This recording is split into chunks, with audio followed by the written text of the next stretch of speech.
पहले वर्णन किया था कि जो कर्म में अकर्म देखता है और अकर्म में जो कर्म देखता है वो बुद्धिमान कहलाता है। कर्म में अकर्म और अकर्म में कर्म।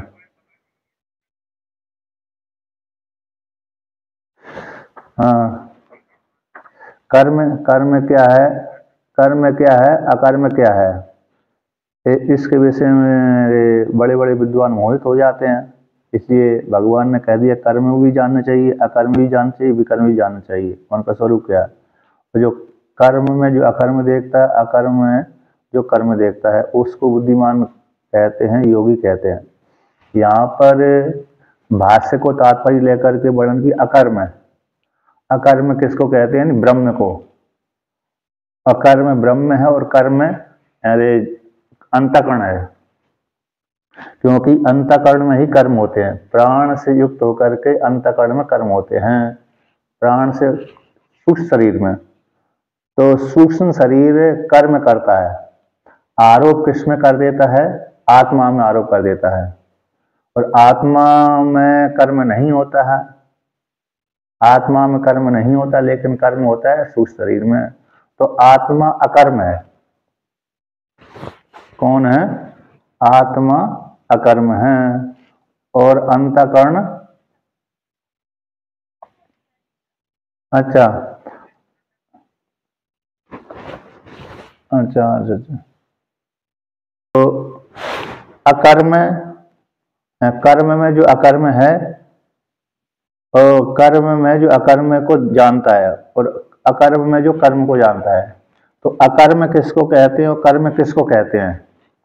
ये दो हो गया। क्योंकि भगवान ने कह दिया कर्म को भी जानना चाहिए, अकर्म को भी जानना चाहिए और विकर्म को भी जानना चाहिए। तो फिर कह दिया जो कर्म में अकर्म देखता है और अकर्म में जो कर्म देखता है उसको बुद्धिमान कहते हैं। तो कर्म किसको कहते हैं, अकर्म किसको कहते हैं?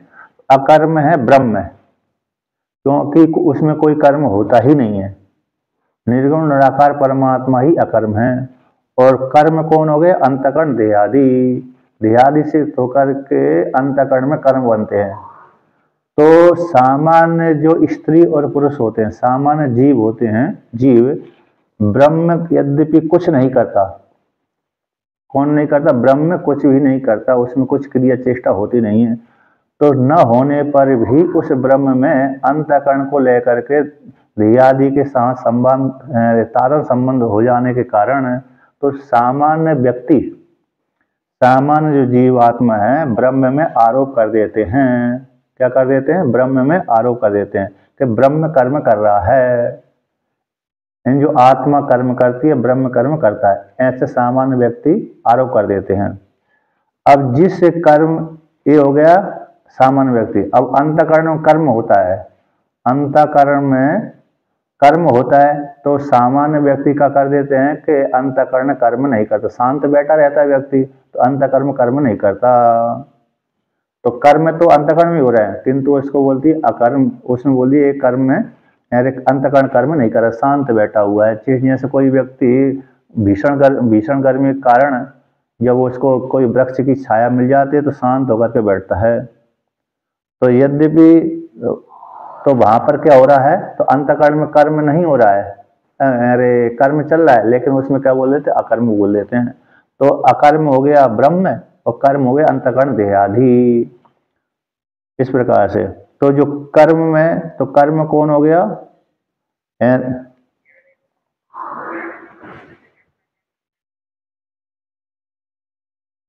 ज्ञान नहीं, अज्ञानी व्यक्ति, अज्ञानी व्यक्ति आत्मा में कर्म नहीं होते, उस आत्मा में कर्मों को आरोप कर लेते हैं अज्ञानी व्यक्ति। और अंतःकरण में कर्म होते हैं, उसमें अकर्म जान लेते हैं अज्ञानी व्यक्ति।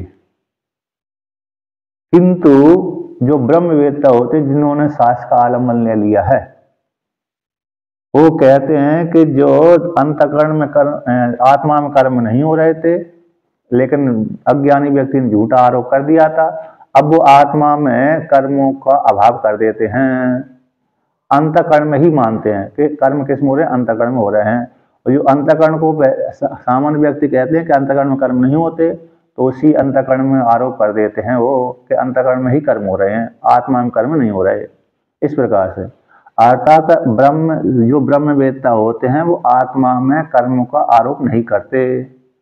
जो शास्त्रीय ज्ञानी हो गए हैं वो कर्मों को आरोप आत्मा में नहीं करते बल्कि अंतःकरण में ही आरोप करते हैं। और जो अज्ञानी व्यक्ति हैं वो आत्मा में आरोप कर देते हैं अंतःकरण के धर्मों को। इसलिए अकर्म हो गया ब्रह्म और कर्म हो गया अंतःकरण देहादि। इसलिए कर्म में जो अकर्म देखता है और अकर्म में जो कर्म देखता है उसको बुद्धिमान कहते हैं। यानी कर्म में तो कर्म में अकर्म यानी अंतर्देहादि से युक्त होकर के अंतःकरण के कर्म हो रहे हैं, तो अंतःकरण के माध्यम से ही व्यक्ति जानता है, लेकिन उस कर्म में जो अंतःकरण को प्रकाशन कर रहा है, कर्म में जो अकर्म देखता है, यानी अंतःकरण में जो कर्म हो रहा है उस अंतःकरण को प्रकाशन करने वाला जो आत्मा है, अंतःकरण को प्रकाशन करने वाला, शरीर को प्रकाशन करने वाला, देहादि को प्रकाशन करने वाला, जिसकी सत्ता से ये आत्मा शरीर इंद्रिय आदि कर्म कर रहे हैं, उसको प्रकाशन करने वाला वो आत्मा कौन है? अकर्म है। अब जो व्यक्ति अंतःकरण कर्म नहीं कर रहा है, शांत बैठा हुआ है, अंतःकरण में कर्म नहीं हो रहा है, व्यक्ति शांत बैठा हुआ है, लेकिन अहंकार उसके मन में बैठा हुआ है, कुछ न कुछ मनोराज्य कर रहा है, तो वो अंतःकरण में यदि शांत बैठने वाले व्यक्ति को क्या कह देता है कि ये कर्म कर रहा है। बुद्धिमान ही देखेगा ये, है ना। वो सामान्य व्यक्ति तो लौकिक ही बोलता है, तो बुद्धिमान कहते हैं जी यदि अंतःकरण में कोई चेष्टा नहीं हो रही, दूसरे से दिख रहा है, लेकिन उसमें कर्म आरोप कर देता है कौन? ज्ञानी व्यक्ति। भली शांत बैठा हुआ है, अंतःकरण कुछ नहीं कर रहा, लेकिन अहंकार का भाव उसके मन में है, मनोराज उसका चल रहा है, तो इसलिए अकर्म में वो कर्म देख लेता है। तो देहादि जो शरीर है, संगात है, वो कर्म कहलाता है, और आत्मा कैसी? अकर्म कहलाती है। इस प्रकार से अब ऐसा वर्णन कर दिया क्योंकि आत्मा निष्क्रिय है और अंतःकरण कैसे? सक्रिय है। आत्मा कैसी होती है? निष्क्रिय। अब निष्क्रिय आत्मा है तो फिर उसमें कर्म कैसे होंगे? और सक्रिय अंतःकरण है वो अकर्म कैसे बनेगा? तो कर्म ही बनेगा। तो सक्रिय अंतःकरण में कर्म बनता है और निष्क्रिय आत्मा में कर्म नहीं बनता। ऐसा वर्णन किया। अब यहाँ पर जो शंका चल रही थी उसी को लेकर कहते हैं विशेष अर्थ में। तो कहते हैं यहाँ पर पूर्व पक्षी ने प्रश्न किया था ननु किम इदम विरुद्धम उच्यते, है विरोध वाली बात भगवान कैसे बोल रहे हैं? कर्म में अकर्म जो जानता है और अकर्म में जो कर्म जानता है, जबकि कर्म अकर्म नहीं हो सकता, अकर्म कर्म नहीं हो सकता। तो विषय सप्तमी को लेकर के और अधिकरण सप्तमी को लेकर के, क्योंकि अरे आधार आदि भाव संभव नहीं है। अरे आकार, एक आकार वाला है एक निराकार वाला है, तो कैसे संभव हो सकता है?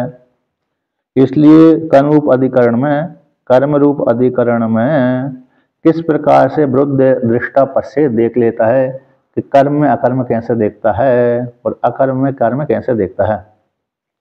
तो ऐसी प्राप्ति हो जाने पर सामान्य व्यक्तियों की दृष्टि में भगवान भाष्यकार कहते हैं ननु अकर्म एवं परमार्थता सत कर्मवद अवासते मूल दृष्टि लोकस्या। कहते हैं जो अकर्म ही, तो 2 नंबर टिप्पणी में दिया है ननु शब्द का अर्थ है अरे क्या है? उत्तर अर्थ में। ननु जो शब्द है आया है अव्य है उत्तर अर्थ में, कर्म अरे ननु प्रत्युत्तर में। तो कहते हैं कर्म अकर्म एव, तो अकर्म एव को टिप्पणीकार कहते हैं 3 नंबर टिप्पणी में ब्रह्मात्मकम अकर्म एव। अकर्म कौन है? ब्रह्म स्वरूपात्मक जो ब्रह्म ही अकर्म ही है। अकर्म कौन है? ब्रह्म स्वरूपात्मक ही है। अर्थात निष्कर्म के माध्यम से अंतःकरण शुद्ध हो गए, अंतःकरण के माध्यम शुद्ध हो जाने से ज्ञान हो गया, वो ज्ञान कौन है? परमात्मा है। ज्ञान को अंतःकरण की शुद्धि हो जाने से उसमें ज्ञान की उत्पत्ति हो जाती है, और ज्ञान की उत्पत्ति हो जाने से अज्ञान निवृत्ति होती है। जो ज्ञान स्वरूप परमात्मा है वो अकर्म है, ज्ञान स्वरूप जो परमात्मा है वो अकर्म है। तो ब्रह्मात्मकम अकर्म है, अकर्म कौन है? वो ब्रह्म ही है। ऐसे अकर्म 163 नंबर पृष्ठ पे अंतिम पंक्ति भाष्य की है। तो अकर्म ही, अकर्म ही, तो अकर्म ही में 3 नंबर टिप्पणी आई है। तो कहते हैं ब्रह्मात्मकम अकर्म है। तो वो अकर्म कौन है? परमात्म रूप से सत है, अकर्म ही है, लेकिन कर्म के समान, कर्म के समान भासता है। कौन की दृष्टि में भासता है? मूल दृष्टि के, मूल दृष्टियों की दृष्टि में। मूल दृष्टि लौकिक, लौकिक जो मूल दृष्टि वाले पुरुष हैं, है ना, जीवात्मा है, जीव है, उनकी दृष्टि में वह ब्रह्म कर्म के समान भासता है, अर्थात चेष्टा करता हुआ सा दिखता है। जैसे श्रुति आती है ध्यायती वा लीलायती वा, मानो आत्मा ध्यान सी कर रही है, मानो आत्मा चेष्टा कर रही है। लेकिन बुद्धि के ध्यान करने से आत्मा में आरोप कर दिया जाता है। अज्ञानी व्यक्ति कह देता है कि आत्मा ध्यान कर रही है। अब बुद्धि प्राण के चेष्टा करने से लोग आरोप कर देते हैं कि आत्मा क्या कर रही है? चेष्टा कर रही है। किंतु ना तो आत्मा चेष्टा कर रही, ना आत्मा ध्यान कर रही, बल्कि बुद्धि ध्यान कर रही है और प्राण चेष्टा कर रहे हैं। तो आरोप किसने कर दिया? मूल लौकिक व्यक्तियों ने। तो मूल दृष्टि के, मूल वाले दृष्टियों के, यानी अज्ञानी व्यक्ति, मूल दृष्टि का अर्थ हो गया अज्ञानी व्यक्ति। तो अज्ञानी व्यक्तियों की दृष्टि में जो ब्रह्म है वह कर्म के समान भाषित होता है, आत्मा निष्क्रिय है। तथा उसी प्रकार से जो कर्म है अंतकरण, कर्म कैसा? अंतकरण है, उसमें कर्म बनता है, तो अकर्मवत अकर्म के समान भासता है। यदि व्यक्ति शांत बैठा हुआ है, यदि व्यक्ति शांत बैठा हुआ है तो कह देता है एक अकर्म है, कुछ कर ही नहीं रहा।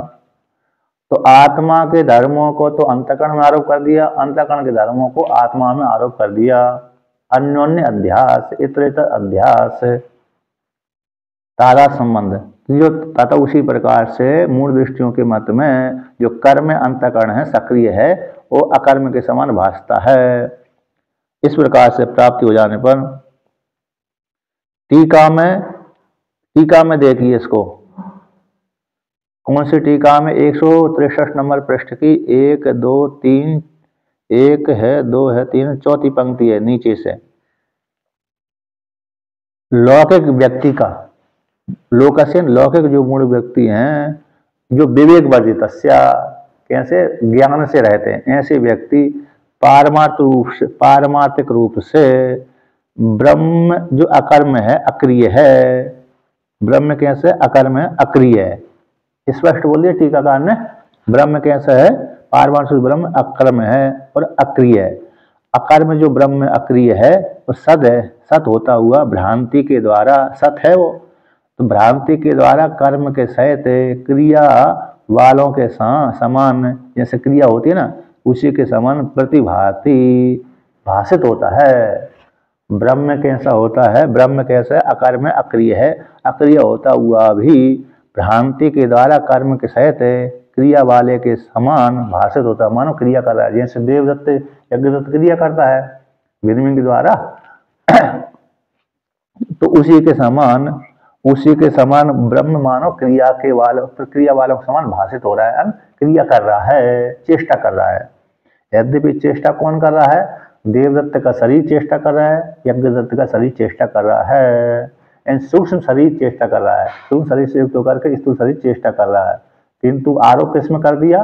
ब्रह्म में, कि ब्रह्म चेष्टा कर रहा है। तो इस प्रकार से परस्पर अध्यासम अभिप्रेत्या, एक दूसरे में अध्यास, यानी अंतःकरण के धर्मों को, शरीर के धर्मों को आत्मा में आरोप कर दिया, आत्मा के धर्म को अंतःकरण शरीर में आरोप कर दिया। तो परस्पर अध्यास को स्वीकार करके कौन? अज्ञानी व्यक्ति, ज्ञानी व्यक्ति नहीं। उसी प्रकार से कर्म, जो कर्म है वो अकर्म के समान भाषित होता है। उसी को फिर टीकाकार पुनः कहते हैं, जो भगवान भास्कर ने संक्षिप्त से कह दिया। तथा उसी प्रकार से कर्म एव अकर्मवत, कर्म ही अकर्म के समान भाषित हो रहा है। तो उसको टीकाकार पुनः समझाते हैं। तो यथा खलु अकर्म ब्रह्म, यथा खलु अकर्म ब्रह्म कर्मवद उपलब्धते, जैसे जो अकर्म ब्रह्म है कर्म के समान, कर्म करने वालों के समान भाषित होता है, दिखता है। तथा उसी प्रकार से कर्म जो सक्रियम है, कर्म कैसे? सक्रिय है, द्वैतम है, द्वैत अक्रिय ब्रह्मणि अधिष्ठाने संशिष्टम तद्वद भाति इति अक्षर योजना।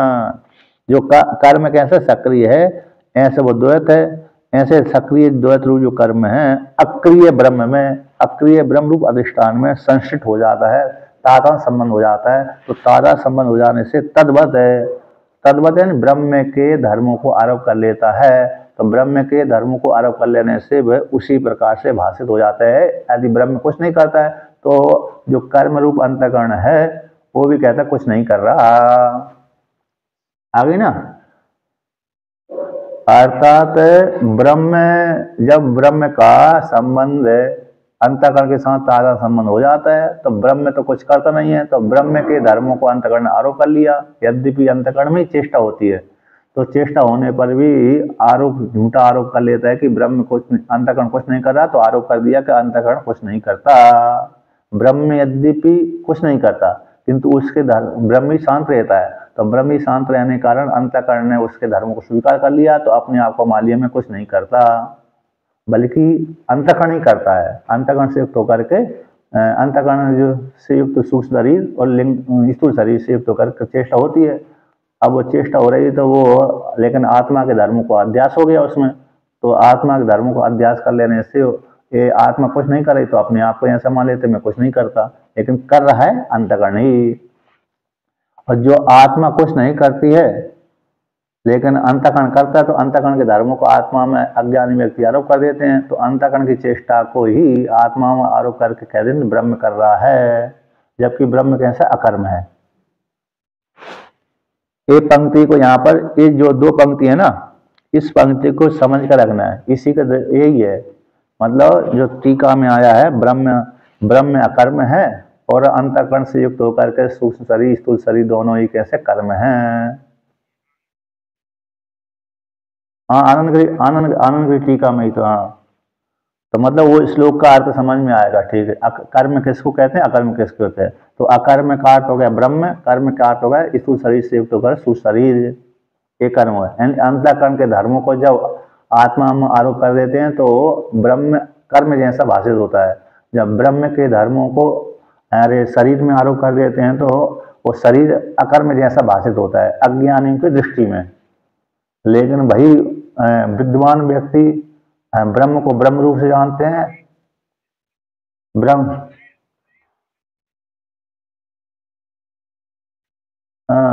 लेकिन आप कहते हैं विद्वान है, विद्वान व्यक्ति ब्रह्म को ब्रह्म रूप से जानते हैं और स्थूल शरीर सूक्ष्म शरीर को जड़ रूप से, चेष्टा वाले रूप से जानते हैं। तो ब्रह्मवेत्ता पृथक पृथक कर लेते हैं। जैसे लौकिक दृष्टांत लिख लीजिए, हंस है, यानी हंस क्या कर देता है, अरे दूध को पान कर जाता है, जल को छोड़ देता है, क्योंकि उसके जिह्वा में ऐसा तरल पदार्थ रहता है, उसके स्पर्श करते ही दूध फट जाता है, छेना बन जाता है और जल छूट जाता है। जैसे हम दूध को फटाते हैं ना, छेना बनाते हैं, तो गर्म दूध में अरे वो दही डाल लेते हैं। गर्म दूध में जब दही डाल लेते हैं तो दूध फट जाता है, तो पानी जल अलग हो जाता है, जिसको आमिक्षा बोलते हैं संस्कृत में। और बाजिन संस्कृत में आमिक्षा बोलते हैं स्थूल पदार्थ को, मतलब छेना को, और बाजिन बोलते हैं जल पदार्थ को। तो बाजिन अलग हो जाता है और आमिक्षा अलग हो जाता है, तरल पदार्थ अलग हो जाते हैं, ठोस पदार्थ अलग हो जाता है। तो इस प्रकार से, तो जैसे हंस भी पानी को, जल को छोड़ देता है, छेना को खा लेता है, दूध को खा लेता है, भक्षण कर जाता है, उसी प्रकार से विद्वान भी क्या कर देता है, ब्रह्म को ब्रह्म रूप से जानने लगता है और अंतःकरण से युक्त स्थूल शरीर को जड़ रूप से जानता है, उसमें चेष्टा होती है।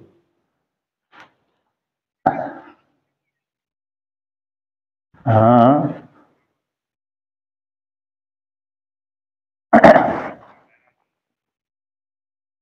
हम परमहंस, हंस के समान, हाँ परमहंस बोल दिया तो उसी में अर्थ ले लेंगे, तो हंस के समान वो पृथक कर लेते हैं, तो आत्मा भेद पृथक कर लेते हैं, सिद्ध कर लेते हैं, यानी यथार्थ रूप से जान लेते हैं, सार वस्तु ग्रहण कर लेते हैं और उसी का चिंतन करते रहते हैं। अब देखिए तत्र, वहीं पर तत्र शब्द का अर्थ किया है 4 नंबर टिप्पणी में, कर्म और अकर्म दोनों का इतरेतर अध्यास सिद्ध हो जाने पर, अज्ञानियों की दृष्टि में, ज्ञानियों की दृष्टि में नहीं, अज्ञानियों की दृष्टि में सिद्ध हो जाने पर, टीकाकार भी कहते हैं कर्म और अकर्म का दोनों का इतरेतर अध्यास सिद्ध हो जाने पर सम्यक दर्शन की सिद्धि के लिए, क्योंकि आत्म यथार्थ बोध की सिद्धि के लिए भगवान का वचन उचित है। भगवान का वचन कौन सा उचित है? जो कर्म में अकर्म देखता है और अकर्म में जो कर्म देखता है उसी को बुद्धिमान कहते हैं, उसी को योगी कहते हैं। ये भगवान का वचन उचित है, अर्थात विरोधाभास वाला नहीं है। तो तत्र इस प्रकार से अध्यास हो जाने पर यथाभूत दर्शनार्थम आहा भगवान कर्मणि अकर्म्या पश्येत, यथाभूत दर्शन के लिए, जो वस्तु जैसी है उसी को उसी रूप से दिखलाने के लिए, घट जिस प्रकार का है उसी प्रकार का दिखलाने के लिए, पट जिस प्रकार का है उसी प्रकार दिखलाने के लिए, उसी प्रकार से आत्मा जिस प्रकार की उसी प्रकार से दिखलाने के लिए भगवान ने ऐसा वाक्य बोला है कि जो कर्म में अकर्म में देखता है और अकर्म में जो कर्म देखता है उसी को बुद्धिमान कहते हैं, उसी को योगी कहते हैं। इसलिए भगवान का वचन विरोधाभास वाला नहीं है। अतः इसी हेतु से न वृद्धम भगवता वचनम, इसी हेतु से भगवान ने यथाभूत दर्शन, क्योंकि लौकिक व्यक्ति तो क्या कर देते हैं? आरोप कर देते हैं, एक दूसरे में अध्यास कर देते हैं। ब्रह्म में जड़ पदार्थ के धर्मों को आरोप कर देते हैं, जड़ पदार्थ के धर्मों को ब्रह्म में आरोप कर देते हैं। इसलिए भगवान ने इस प्रकार से वर्णन कर दिया, जो कर्म में अकर्म, अकर्म में जो कर्म देखता है उसी को बुद्धिमान कहते हैं। इसलिए भगवान का वचन विरुद्ध वाला नहीं है। अब उसी को टीका में देखिए 164 नंबर पृष्ठ में, 163 नंबर पृष्ठ की अंतिम पंक्ति से लेकर के 64 है, यथा तद इदम रजतम, यह रजत है। यथा जिस प्रकार से यद इदम रजतम, तो सामान्य व्यक्ति को ज्ञान हो जाता है दूर से भ्रांति को लेकर के, यह रजत है। तो एक दूर लोभी व्यक्ति को, लोभी को ले लीजिए, अथवा किसी को सामान्य व्यक्ति को भ्रम हो गया कि यह रजत है। नदी के किनारे घूम रहा था, चाकचक की वस्तु को देखा। अभी तो यार सोना चांदी नहीं करते लोग आगों के, क्योंकि पहनते नहीं है अभी तो सोना चांदी का जो भ्रम है उनको नहीं मिलता है।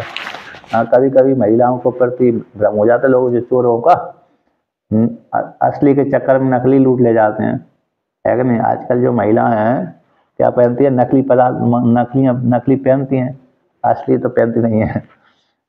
क्योंकि चोरी के डर,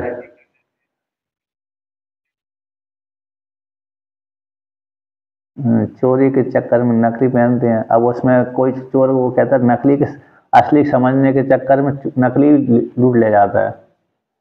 एक 12 बंगे की माता थी, और सही छूट गया उसका, और सुबह अथवा शाम को शायद मंदिर में सेवा करने आ रही थी आश्रम में। अब उसको रास्ते में जो आए गाड़ी मोटरसाइकिल वाले उसके कान ही खींच ले गए। सोने का वो झुमका पहने हुई थी वो, तो कान ही उसको खींच ले गए, मतलब नीच ले गए। इसलिए अब महिलाएं भी क्या नकली वाली पहनते हैं। अब नकली के चक्कर में, असली के चक्कर में नकली भी कभी कभी लूट ले जाते हैं। तो वहां पर ये सामान हो गया, ये दृष्टांत हो गया। तो जैसे लौकिक व्यक्ति चांदी के अथवा सोने के लोभ से तो सामान चाकचक को देख करके क्या देखते हैं? यह रजत है, सीपी को रजत मान लेते हैं, नकली चांदी को असली चांदी मान लेते हैं, है ना? नकली जो आभूषणों को असली मान लेते हैं, तो उसको लेने के लिए वो प्रवृत्त होते हैं। किंतु दूसरा व्यक्ति, एक यथार्थ जानने वाला व्यक्ति है, वो जानता ज्ञान है कि ये चांदी नहीं है बल्कि रजत है, रजत नहीं बल्कि सीपी है, ठीक है ना? दूसरा व्यक्ति कौन होगा? जो यथार्थ जानने वाला है, तो वो उसमें प्रवृत्त नहीं होता, वो यथार्थ जानता है। तो प्रतिपन्न जो ज्ञानी है, एक तो व्यक्ति सामान्य ज्ञानी हो गया, उसने लोभ की बुद्धि सो करके सीपी को चांदी समझ लिया, अथवा नकली आभूषणों को असली आभूषण समझ लिया, नकली सोने चांदी के आभूषणों को असली सोने चांदी के आभूषण समझ लिया। तो फिर उसको लेने के लिए धावन करता है, उसी प्रकार से सीपी को रजत समझने वाला व्यक्ति दौड़ करके जाता है उठाने के लिए। किंतु दूसरा व्यक्ति कहता नहीं ये सीपी है, रजत नहीं है, चांदी नहीं है। तद इदम, तो ज्ञानी व्यक्ति इसको जानता था, तो तद तद तद इदानी सुक्ति सकलम पश्येति। तो शुक्ली सकलम पश्य, ये जिसको लेने के लिए तुम जा रहे हो, है ना, जिस चोरी करने के लिए जा रहे हो वो सोना का नहीं है बल्कि नकली पदार्थ, नकली सोने के आभूषण है, नकली है, नकली रजत नहीं है बल्कि सीपी है। ऐसा दूसरे व्यक्ति ने जान लिया और जो लेने के लिए जा रहा था अथवा दौड़ रहा था उसको रोक दिया। तो भ्रम से, भ्रम से जो लोभी व्यक्ति ने सीपी में रजत देखा था अथवा नकली आभूषणों में असली आभूषण को देखा था, तो कहते भ्रम सिद्ध रजत रूप विषय अनुवादन। भ्रम के द्वारा सिद्ध, भ्रम के द्वारा सिद्ध रजत रूप विषय के अनुवाद से, अब उसने असली के जाना था लेकिन था निकला रजत, था निकला नकली।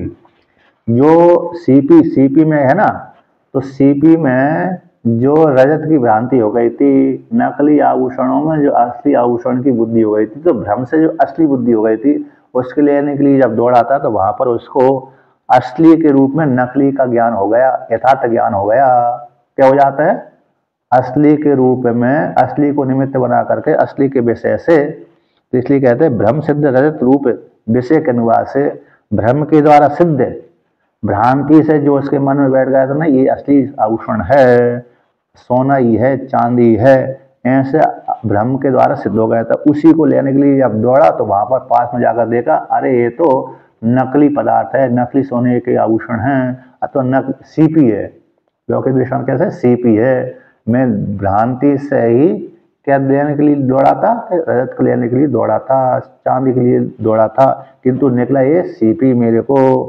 तो असली के चक्कर में नकली का ज्ञान उसको पक्का हो गया। तो भ्रम सिद्ध रजत रूप विषय के अनुवाद से अब उसका अधिष्ठान का ज्ञान हो गया। किसका ज्ञान हो गया? अधिष्ठान का। ठीक है ना। तो यहाँ पर अधिष्ठान का ज्ञान हो जाने से, तो अधिष्ठान कौन हो गया? सुक्ति मात्र उपदिश्यते। तो सुक्ति मात्र का ज्ञान हो गया, ये सुक्ति है, रजत नहीं है। उसी प्रकार से दाष्टान्त में कौन हो गया? अंतःकरण कर्म करता था, अंतःकरण शांत बैठा था, तो अंतःकरण को प्रकाशन कौन कर रहा है? तो अंतःकरण को प्रकाशन करने वाला आत्मा है। और चेष्टा किसमें हो रही? अंतःकरण में। और आरोप किसमें हो रहा था? आत्मा में। अंतःकरण में चेष्टा हो रही थी और आरोप आत्मा में हो रही थी। और अंतःकरण को प्रकाशन करने वाला कौन है? आत्मा है। तो आत्मा में क्या चेष्टा होती कि नहीं होती? तो शुद्ध अधिष्ठान अंतःकरण के माध्यम से, अंतःकरण रूप विषय के माध्यम से अधिष्ठान रूप परमात्मा का ज्ञान हो जाता है। जिस प्रकार से नकली रजत के कारण, रूपा के कारण असली जो सीपी थी उसका ज्ञान हो गया। तो तद अधिष्ठानम सुक्ति मात्र उपदिश्यते, यही सुक्ति मात्र है, चांदी नहीं है। तथा उसी प्रकार से ब्रह्म सिद्ध कर्मादि आत्मक विषय अनुवादन तद अधिष्ठानम कर्मादि रहितम कूटस्थम ब्रह्म भगवता व्यपदिश्यते तथा च भगवत वचनम अवरुद्धम। उसी प्रकार से ब्रह्म के द्वारा सिद्ध कर्मादि आत्मक विषय अनुवाद से, यद्यपि कहते हैं कर्म अंतःकरण के धर्म है लेकिन आत्मा के धर्म नहीं है, तो कर्मादि विषय के आत्मा कर्म कर रही है, ऐसा उसको भ्रम से सिद्ध हो जाता था। तो भ्रम से सिद्ध हो जाने से तो उसी के विषय के अनुवाद से नहीं, ये कर्म कौन कर रहा? अंतःकरण कर रहा है, आत्मा नहीं कर रही। तो कर्म जिसकी सत्ता से हो रहे हैं, कर्म जिसकी सत्ता से हो रहे हैं वह अधिष्ठान ब्रह्म। तो ब्रह्म सिद्ध कर्म, ब्रह्म से जो अंतःकरण के धर्मों को आत्मा में आरोप कर दिया गया था, तो कर्मादि आत्मा के विषय के अनुवाद से यानी अंतःकरण के धर्म हो रहे थे लेकिन अंतःकरण में तो कर्म अंतःकरण को धर्म और आत्मा में आरोप कर दिया, और आत्मा में कर्म हो ही नहीं रहे, तो और कर्म हो रहे हैं अंतःकरण के, तो आत्मा में आरोप कर दिया और आत्मा को क्या कर दिया, और अंतःकरण को क्या कर दिया? शांत कर दिया। तो ऐसे उसके अंतःकरण के विषय से, है न, जिसमें कर्म नहीं हो रहा उसमें कर्म का आरोप कर दिया, जिसमें कर्म हो रहा है उसमें अकर्म का आरोप कर दिया। ऐसे उसके अनुवाद से, अंतःकरण के अनुवाद से और शांत के अनुवाद से और आत्मा में कर्म के अनुवाद से, तो कहते हैं तो कर्मादि के विषय, कर्मादि स्वरूपात्मक विषय के अनुवाद से, यानी कर्मादि जिसमें होते हैं उसी अंतःकरण के स्वरूप को जान करके, अंतःकरण किसकी सत्ता से प्रकाशन हो रहा है, तो अधिष्ठान का ज्ञान हो जाता है। तो वो अधिष्ठान कौन है? ब्रह्म में कर्म आदि से रहित है, बल्कि कर्म में करने वाला कौन है? अंतःकरण होता है। तो ऐसा कर्म करने वाला अंतःकरण है, उसका अधिष्ठान ब्रह्म है, कूटस्थ ब्रह्म है। उसमें कोई भी कर्म नहीं बनता, बल्कि कर्म अंतःकरण के धर्म हैं। ऐसा भगवान के द्वारा विपदेश किया जाता है, इसलिए भगवान का वचन विरुद्ध नहीं है। भगवान का जो वचन है वो विरोधाभास वाला नहीं है कि कर्म अकर्म अकर्म कर्म, ये विरुद्ध वाला वचन नहीं है, बल्कि ब्रह्म के द्वारा सिद्ध कर्म आदि स्वरूपात्मक है, जो विषय के अनुवाद से जो अंतःकरण में कर्म हो रहे थे, उसी के अनुवाद से क्या कर दिया कि जो आत्मा मार्ग कर दिया था अंतःकरण धर्म को, तो उसी को वर्णन कर दिया कि अंतःकरण किसके द्वारा प्रकाशन हो रहा है, और अंतःकरण में जो चेष्टा होती है किसके द्वारा होती है, किसकी सत्ता को लेकर चेष्टा होती है। तो उसका ज्ञान जब यथार्थ हो जाता है तो कह देते नहीं, फिर जान लेता है कि अंतःकरण के धर्म ही, अंतःकरण में ही चेष्टा होती है, आत्मा में चेष्टा नहीं होती। अंतःकरण में ही कर्म होता है, आत्मा में कर्म नहीं होता। तो आत्मा का यथार्थ बोध हो जाता है किसके के द्वारा? अरे इसके द्वारा, अरे आरोप के द्वारा, अंतःकरण रूप आरोप के द्वारा, अंतःकरण के माध्यम से अधिष्ठान का ज्ञान हो जाता है। अंतःकरण विषय के माध्यम से, अंतःकरण रूप विषय के माध्यम से अधिष्ठान रूप आत्मा का ज्ञान हो जाता है। ठीक है ना? यहाँ पर विषय सप्तमी को लेकर के वर्णन कर रहे हूं। अतः इस हेतु से कहते हैं इतच्चा, टीका में कहते हैं इतच्चा, इस रूप से आरोपित कर्मादि के अनुवाद पूर्वक है। तद अधिष्ठान का, कर्मादि जिसमें होते हैं, अंतःकरण होते हैं, उसका अधिष्ठान कौन हो गया? आत्मा हो गई। कर्मादि से रहता अधिष्ठान रूप आत्मा का, निर्विशेष आत्मा का, ब्रह्म का भगवान के द्वारा बोधमानत्व होने से न तत्र विदो आशंका अवकाश हो। कर्म होते हैं अंतःकरण के धर्म में, तो उस वो अंतःकरण किस में कल्पित है? अंतःकरण जिसमें कल्पित है वो आत्मा हो गई। कर्म जिसमें अंतःकरण होते हैं वो अंतःकरण किस में कल्पित है? वो अधिष्ठान हो गया आत्मा। वो आत्मा कैसे हो? कर्मादि से रहित है। ऐसे कर्मादि से रहित वो निर्विशेष है, ऐसे भगवान के द्वारा उसी आत्मा का बोध कराया जा रहा है। इसी हेतु से भगवान का वचन विरुद्ध नहीं है। जो कर्म है अकर्म देखता है, अकर्म जो कर्म देखता है, ये वाक्य विरुद्ध वाला नहीं है। इसलिए कहते हैं बुद्धिमत्वादि उपपत्तेश्च बोद्धव्यम च यथाभूत दर्शनम उच्यते। भाष्य में जो यथार्थ रूप से जानता है अंतःकरण के धर्मों को उस प्रकार से जानता है, और आत्मा के धर्मों को इस प्रकार से जानता है कि आत्मा में कोई भी कर्म उत्पन्न नहीं होते, कर्म नहीं बनते, आत्मा किसी का कर्म नहीं है, कर्मों से रहित है, और अंतःकरण ही कर्म का हेतु बनता है, अंतःकरण में ही कर्म होता है। इस प्रकार से यथार्थ रूप से जानता है तो उसी को कहते हैं बुद्धिमत्व। तभी उसकी बुद्धिमत्वता की उत्पत्ति होगी, अन्यथा नहीं। और कहते हैं बोधव्यम, तो बोधव्यम शब्द से यथार्थभूत दर्शनम। बोधव्यम शब्द यहाँ पर ब्रह्म का वाचक है, सम्यक ज्ञान का वाचक है। यथाभूत दर्शनम उच्यते, यानी यथार्थ जानना था, बोधव्यम नहीं होगा, बोधव्यम। बोधव्यम शब्द का अर्थ यहाँ पर क्या लिया गया है कि यथार्थभूत दर्शनम, यथा वस्तु का ज्ञान, घट जैसा है उसी प्रकार से जानना, पट जैसा है उसी प्रकार से जानना, भिन्न रूप से नहीं जानना। उसी प्रकार अंतःकरण को अंतःकरण रूप से जानना और ब्रह्म को ब्रह्म रूप से जानना, वही बोधव्य शब्द का अर्थ है। हाँ, बस पहले शास्त्र के द्वारा जानेगा ना, शास्त्र के द्वारा जान करके, क्योंकि अनुभूत अब वो तो अनुभूति हो गई, फिर उसको कहने की जरूरत नहीं पड़ रही। लेकिन अब वो शास्त्र के जो अज्ञानी व्यक्ति है ना, अज्ञानी व्यक्ति को जब उपदेश करेंगे तो पहले परोक्ष के द्वारा, शास्त्र के द्वारा जान लेगा, फिर उसी का निध्यासन करता। अब निध्यासन करते रहना, फिर अनुभूति में परिवर्तन हो जाएगा। अनुभूति में निध्यासन करते करते जब अनुभूति में परिवर्तन हो जाएगा तो सिद्ध हो जाएगा, फिर संशय नहीं रहेगा। तो उसी को टीकाकार में देखी पुनः कहते हैं। उस टीकाकार में उसी को समझाया। अरे 164 नंबर पृष्ठ पर 1, 2, 3, 4, 5वीं पंक्ति कहते कूटस्थ ब्रह्म से अन्य, कूटस्थ जो ब्रह्म उससे अन्य सभी का जितना भी जगत प्रपंच दिख रहा है वो माया मात्रत्वाद, माया मात्र है। कूटस्थ जो ब्रह्म है उससे भिन्न जितना भी जगत प्रपंच दिख रहा है वो माया मात्र है। माया मात्र होने से अन्य ज्ञान से अन्य ज्ञान से बुद्धिमत्व युक्तत्व सर्वकर्तृत्वानाम अनुपत्तिर। यदि ब्रह्म से भिन्न अन्य जगत है, उस अन्य जगत का माया मात्र है। यदि आत्मा को न जान करके अन्य को जानेंगे तो उससे बुद्धिमत्ता की प्राप्ति नहीं होगी, सर्व कर्म कर्तृत्व की उपपत्ति नहीं होगी।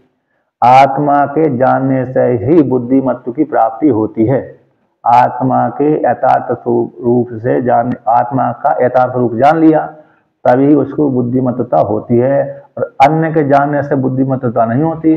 देवदत्त ने यज्ञदत्त को जान लिया, परिच्छिन्न रूप से जान लिया तो बुद्धिमत्ता नहीं आएगी, बल्कि परिच्छिन्नता ही आएगी।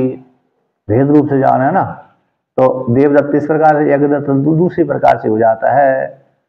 जैसे कार्य रूप से जानने पर वो बुद्धिमत्ता नहीं होती, बल्कि कारण रूप से जानने पर ही बुद्धिमत्ता होती है। विद्वान किसको कहते हैं? जो कारण रूप से जानता है। जो कार्य रूप से जानता है तो वो परिच्छिन्न नहीं जानते। एक घट को जानेगा, दूसरा घट कुम्हार दूसरे प्रकार का बना देता है। एक घट को जो जानता है वो तो परिच्छिन्न जानता है, क्योंकि कुम्हार ने बहुत से घड़ा बना कर रखता है। अब एक कोई कहे कि घट इतना ही छोटा अकेला होता है, ऐसा नहीं कह सकते, लेकिन कुम्हार ने उसी के जैसा दूसरा बना दिया, और तीसरा उससे बड़ा बना दिया, और उससे छोटा ही बना दिया, और उससे बड़ा बना दिया। तो कई प्रकार का कुम्हार घड़ा बना देता है। तो जो कार्य रूप से जानता है वो परिच्छिन्न कहलाता है, जो कारण रूप से जानता है वही अपरिच्छिन्न कहलाता है, बुद्धिमान कहलाता है। कार्य रूप से जानने वाले को अल्पबुद्धि वाले कह देते हैं, और कारण रूप से जानने वाले को बुद्धिमान कह देते हैं। इसलिए ब्रह्म को जानने से ही बुद्धिमत्ता आती है। जगत रूप कार्य को जानने से बुद्धिमत्ता नहीं आती। अन्य हो गया ना, ब्रह्म से भिन्न हो गया और परिच्छिन्न है, तो अन्य के जानने से, तो अन्य के ज्ञान से बुद्धिमत्व युक्तत्व सर्वकर्तृत्व नाम अनुपत्ति, उत्पत्ति नहीं होती। इसी हेतु से बुद्धिमान ऐसा कहा गया जो यथार्थ रूप से जानता है। तो इसलिए कहते हैं साचा बुद्धिमान इत्यादि वाक्य के द्वारा बुद्धिमत्वादि निर्देश हो जाने से, बुद्धिमान जो वाक्य आया है उसमें, अरे भाष्य में सब बुद्धिमान मनुष्य बुद्धिमान कहलाता है। तो बुद्धिमान इस वाक्य के द्वारा बुद्धिमत्वादि का निर्देश से ब्रह्म ज्ञान से ही, ब्रह्म ज्ञान से, यहाँ पर टीकाकार कहते हैं बुद्धिमत्वादि वाक्य को किस में अर्थ लिया गया है कि बुद्धिमत्वादि शब्द से का निर्देश हो जाने से ब्रह्म ज्ञान से ही तद उत्पत्ति। जब तक ब्रह्म ज्ञान नहीं होगा, यथार्थ ज्ञान नहीं होगा, परिच्छिन्न ज्ञान होगा, कार्य रूप से ज्ञान होगा, तो पर बुद्धिमत्ता नहीं होगी। कारण रूप से जानने पर बुद्धिमत्ता आती है।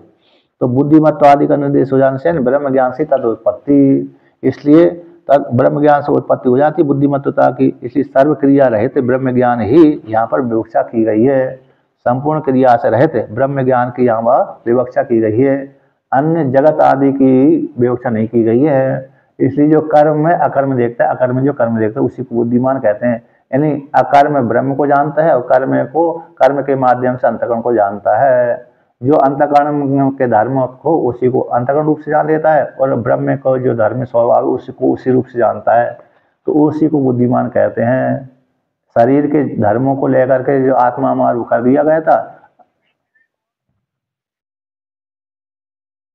सूक्ष्म शरीर में ही कर्म होता है, स्थूल शरीर आत्मा की सत्ता को लेकर के स्थूल शरीर में चेष्टा बनती रहती है। स्थूल शरीर में चेष्टा होती है, उसी को फिर स्थूल शरीर के माध्यम से आत्मा की उपस्थिति ना होए तो फिर चेष्टा, सब में चेष्टा नहीं होती, सब में चेष्टा नहीं होती, लेकिन आत्मा की उपस्थिति है।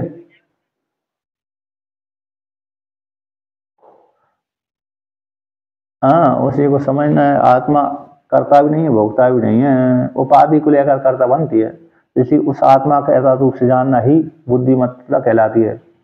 और परिच्छिन्न रूप से कर्ता भोक्ता के रूप में जाने तो फिर वो परिच्छिन्नता ही आती है।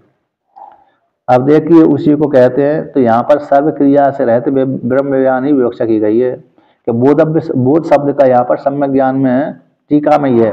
बोध शब्द का सम्यक ज्ञान में प्रसिद्ध हो जाने से कर्म अकर्म विकर्मों का स्वरूप बोधव्यम अस्ति भगवान के द्वारा कहा गया।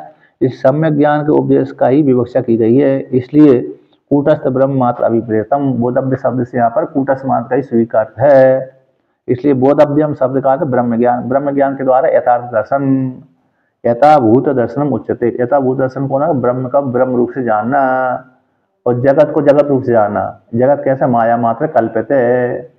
माया को लेकर के कल्पित है। अंतःकरण के धर्म, अंतःकरण में कल्पना की गई है जगत को, जैसे स्वप्न का जगत है मनोराज्य के द्वारा दिखता है, होता नहीं, उसी प्रकार से अधिष्ठान में कल्पित है जगत है और ब्रह्म ही सत्य है। इस रूप से यथाभूत जानना है। तो बोधव्य शब्द यहाँ पर ब्रह्म ज्ञान का वाद, ब्रह्म ज्ञान के द्वारा आत्म तत्व की प्राप्ति और आत्मा का स्वरूप को जानना। तो यथाभूत दर्शन उच्यते बोधव्य शब्द से, इसलिए ऐसा ब्रह्म ज्ञान के द्वारा व्यक्ति जो आत्मा को अप्रूप रूप से जान लेता है, यथारूप से जानता है, उसी को ही बुद्धिमान कहते हैं। अब व्यतिरेक में दृष्टांत देते हैं। न च विपरीत ज्ञानाद अशुभात मोक्षणम स्यात्, कहते विपरीत ज्ञान से, विपरीत ज्ञान से अशुभ से मुक्ति नहीं होती। भगवान ने पहले कहा गया, कहाँ कहा गया, 16 में गया, तत् किम कर्म किम अकर्मेति कवयो पितृ मोहिता तत्ते कर्म प्रवक्ष्यामि यज्ञाता मोक्ष से शुभात, मोक्ष से अशुभात। तो उस कर्म को जान करके, कर्म तुम्हारे लिए कहूंगा जिसको जान करके मोक्ष अशुभ से मुक्त हो जाओगे, अशुभ संसार से मुक्त हो जाओगे। तो जगत के जानने से जगत से मुक्त नहीं होगा व्यक्ति, बल्कि आत्मा के जानने से ही जगत से मुक्त होगा। तो विपरीत ज्ञान से अशुभ, विपरीत ज्ञान जो अशुभ है उससे मोक्ष संभव नहीं है, बल्कि आत्मा के यथार्थ ज्ञान से ही मुक्ति संभव है, क्योंकि आत्मा में जगत कल्पित है।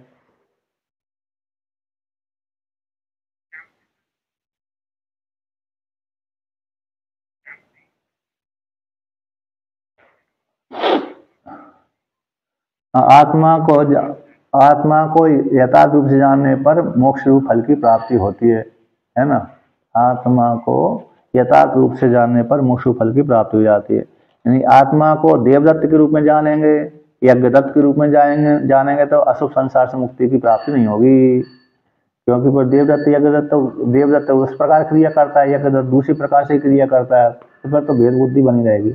किंतु आत्मा को आत्म रूप से जानने पर, असंग रूप से जानने पर, कूटस्थ रूप से जानने पर, मैं आत्मा हूँ, असंग हूँ, कूटस्थ हूँ, कर्ता भोक्ता नहीं हूँ, मैं किसी का पुत्र पुत्री नहीं हूँ, स्त्री पुरुष नहीं हूँ मैं, इस प्रकार से जानने पर ही व्यक्ति को यथार्थ ज्ञान होता है, तभी उसको अशुभ संसार से मुक्ति होगी, अन्यथा मुक्ति नहीं होती। अब उसी को लेकर के भगवान आगे उदाहरण देते हैं, यज्ञ ज्ञात्वा मोक्ष से अवस्वात, जिससे आत्मा को जान करके अशुभ संसार से मुक्ति हो जाती है। इति च उत्तम, पहले कह दिया गया 4:16 में, उसी प्रकार से और आगे भी वर्णन करते हैं। न च आगे कहाँ पर है, न च, हाँ, तथा तस्मात् कर्म कर्मणि विपर्यण गृह्यते प्राणिभिः तद विपर्य निग्रहण निवृत्त्यर्थम भगवतो वचनम कर्मणि अकर्मयः इत्यादि।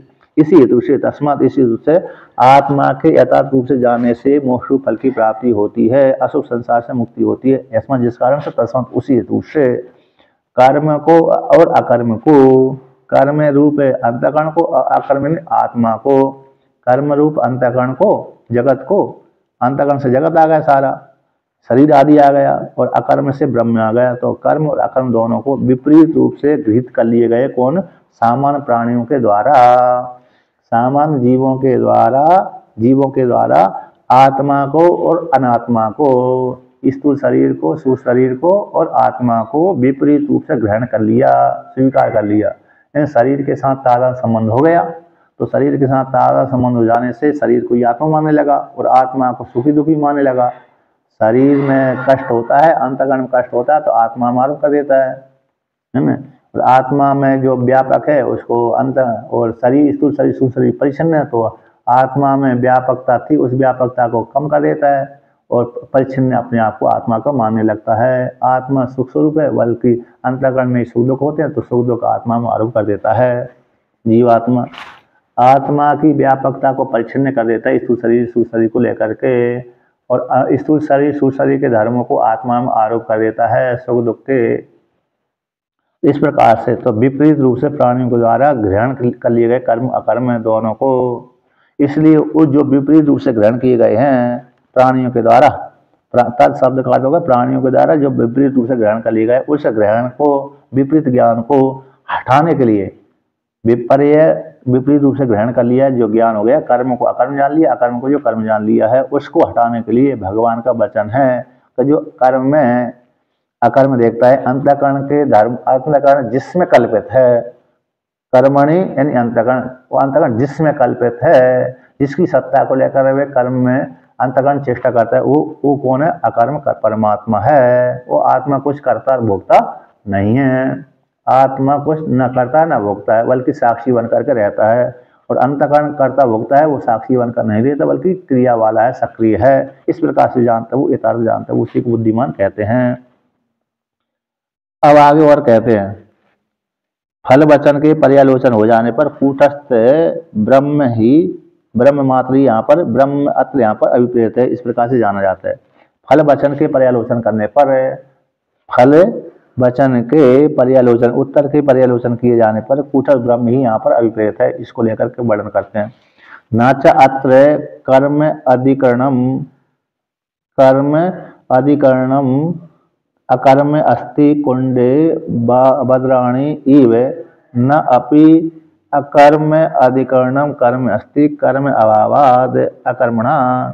न च अत्र, अत्र यानी व्यवहार भूमि में, अत्र शब्द जो सप्तमी है उससे व्यवहार भूमि, तो इस व्यवहार भूमि में कर्म का अधिकरण, कर्म का अधिकरण अकर्म नहीं है, कर्म का अधिकरण अकर्म नहीं है। जैसे कुंड में बद्री, कुंड, जैसे कुंड रूप अधिकरण में बेर डाले जाते हैं, कुंड रूप अधिकरण में, कुंड यानी किसी पात्र में, कुंड का अर्थ हो गया पात्र, जैसे पात्र में हम अनाज डाल देते हैं, क्या डाल देते हैं? अनाज डाल देते हैं, अथवा जैसे कोई फल रख देते हैं, जैसे हम डलिया में क्या रख देते हैं? फल रख देते हैं, अनाज रख देते हैं। जैसे दूध किसी न किसी पात्र में डाला जाता है, नहीं तो फैल जाएगा, तो जैसे दूध को हम किसी न किसी पात्र में डाल देते हैं, तो उसी को कुंड शब्द का अर्थ होगा पात्र। बद्राणी इव, तो बद्राणी, बद्राणी शब्द का अर्थ बेर है, तो बेर को जैसे किसी पात्र में रख दिया, तो जैसे सप्तमी कुंड आधार हो गया और बद्राणी आधे हो गया, जैसे दूध आधे हो गया और दूध जिस पात्र में रखा है वो आधार हो गया। तो आधार आधे भाव जहाँ पर जिस प्रकार से रहता है उसी प्रकार से यहाँ पर नहीं रहता।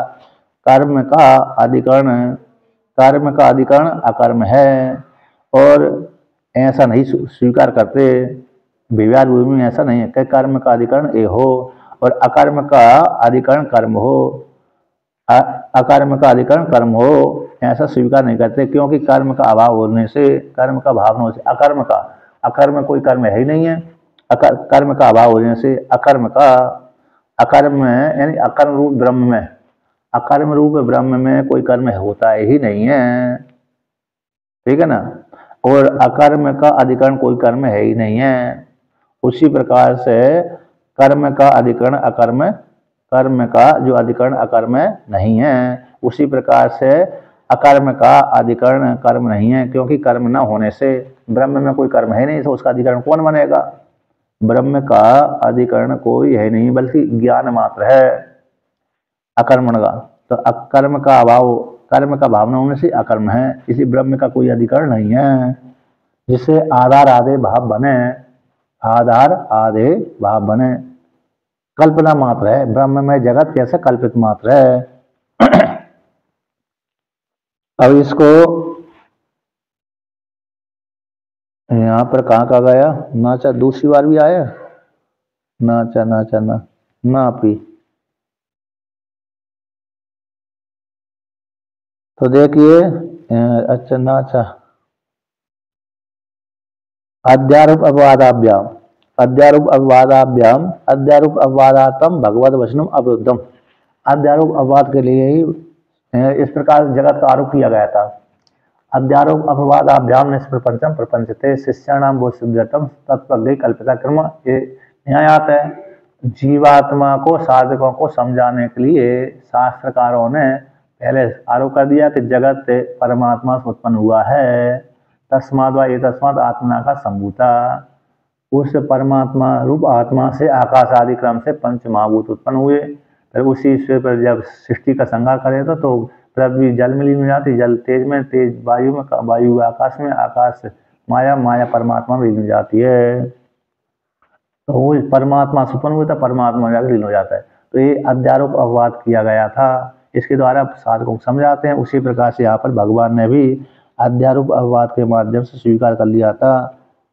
भगवान का अध्यारोप अपवाद के जैसे जो वचन है समझाने के लिए, उसी प्रकार से यहाँ पर भगवान ने इस प्रकार से कहा, इसलिए भगवान का वचन विरोधाभास वाला नहीं है। तो विपरीत रूप से सामान्य व्यक्ति ग्रहण कर लेते हैं, उसको हटाने के लिए भगवान ने इस प्रकार से कहा, जो कर्म अकर्म देखता है, अकर्म कर्म देखता है, उसी को बुद्धिमान कहते हैं। वैसे सप्तमी परिग्रह के द्वारा परिहारम अभिधाय कह करके अधिकरण सप्तमी के पक्ष में भी दर्शितम दूषणम, जो दोष है उस दोष को अंगीकार करके परिहार करते हैं। यानी विशेष सप्तमी को लेकर के परिहार कर दिया विशेष सप्तमी में, और उसी प्रकार से अधिकरण सप्तमी को लेकर के भी जो दोष आ रहा था उसको भी स्वीकार न है। तो विषय जैसे अधिकरण, जैसे ब्रह्म अधिकरण, जैसे आधार आदि भाव जहां पर ये बनता है, यानी कौन आधार, जैसे अधिकरण में एक आधार वस्तु बनती है, एक आधे वस्तु बनती है। आधार जैसे घट किसी न किसी में रहेगा, घट किसी न किसी में रखा रहेगा। जैसे हम जिसके ऊपर बैठे हुए हैं, हम किसी न किसी तख्त के ऊपर बैठे हुए हैं, तो आसन के ऊपर बैठे हुए हैं, तो हम जिसके ऊपर बैठे हुए हैं तो वो आधार हो गया, और जो हम बैठे हुए तो हम आधे हो गए। तो जैसे यहाँ पर लौकिक व्यवहार में आधार आधे भाव बनता है, ऐसे पारमार्थिक दृष्टि से आधार आधे भाव नहीं है, क्योंकि आत्मा में जगत कल्पित है, भ्रांति से सिद्ध है, पारमार्थिक रूप से सत्य नहीं है। यदि पारमार्थिक रूप से ब्रह्म में जगत होता तो फिर आधार आधे भाव बनता, किंतु पारमार्थिक रूप से ब्रह्म में जगत है ही नहीं है, तो आधार आधे भाव की कल्पना कैसे होगी, आधार आधे भाव कैसे बनेगा, ठीक है ना। इस प्रकार से तो ये जगत कैसे माया मात्र है, भ्रम से सिद्ध है। जैसे मृग मरीचिका में जल भ्रम से सिद्ध है, वास्तव में जल है ही नहीं है। तो उसी प्रकार से विषय के द्वारा, तो उसी भ्रम को लेकर के, उसी भ्रम से ही यथार्थ ज्ञान हो जाता है, भ्रम रूप विषय के माध्यम से यथार्थ ज्ञान कर लिया जाता है। ये विषय सप्तमी हो गई, तो विषय के माध्यम से यथार्थ वस्तु का बोध करा देना, और आधार आधे भाव की कल्पना हो ही नहीं सकती। आत्मा के आधार हो जाए, जगत आधे हो जाए, ये संभव नहीं है, अथवा जगत आधार हो जाए और आत्मा आधे हो जाए, ये संभव नहीं है, ये कल्पना नहीं हो सकती, क्योंकि ब्रह्म में कोई कर्म है ही नहीं है। इसलिए क्या है, विशेष अपने के परिग्रह से परिहार को कह दिया।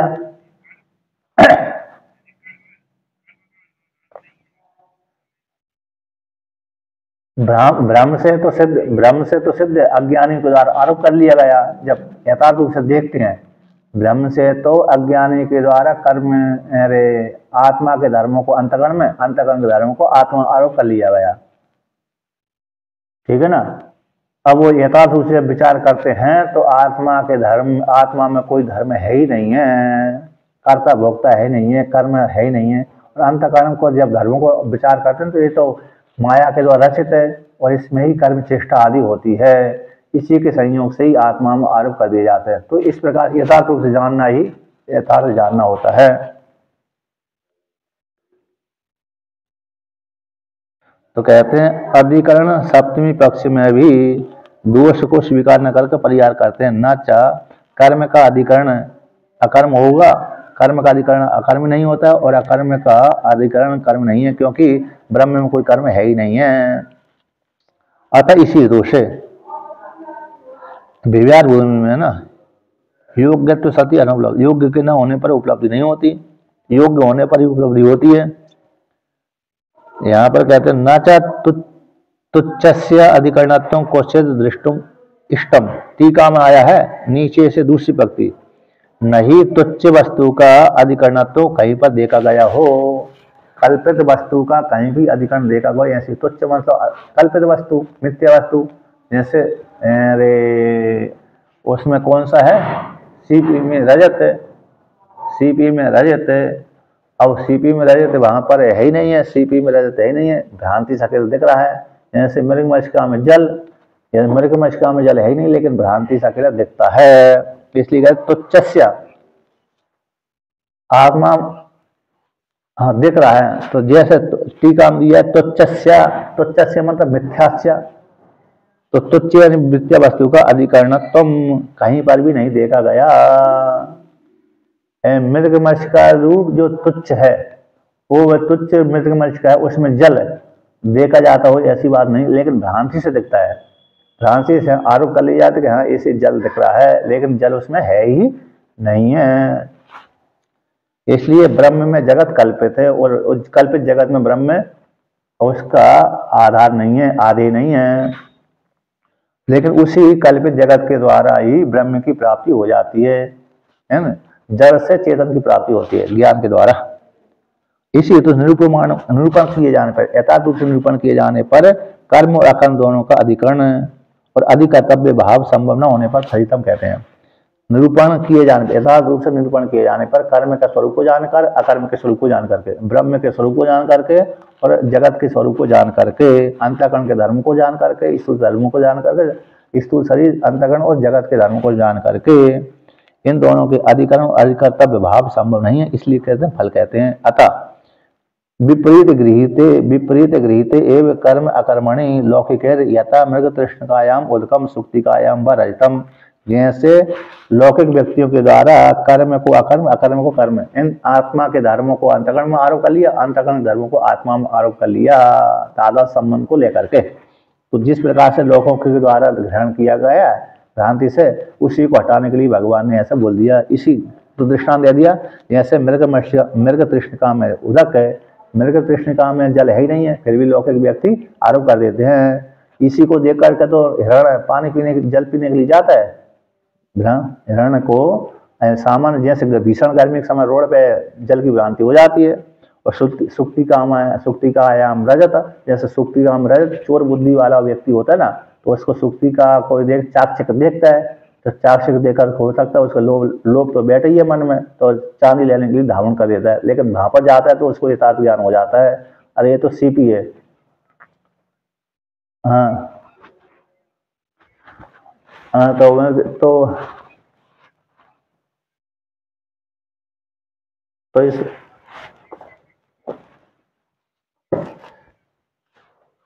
इस प्रकार से हाँ ये है यथार्थ बुद्धि, मतलब जब अरे चोर बुद्धि वाला सीपी को चांदी को लेने के लिए दौड़ता है, लेकिन वहां पर जानता है, लेकिन वहां पर जाते ही उसको मालूम हो जाता है कि ये सीपी है, चांदी नहीं है, तो उसको तब यथार्थ ज्ञान हो जाता है।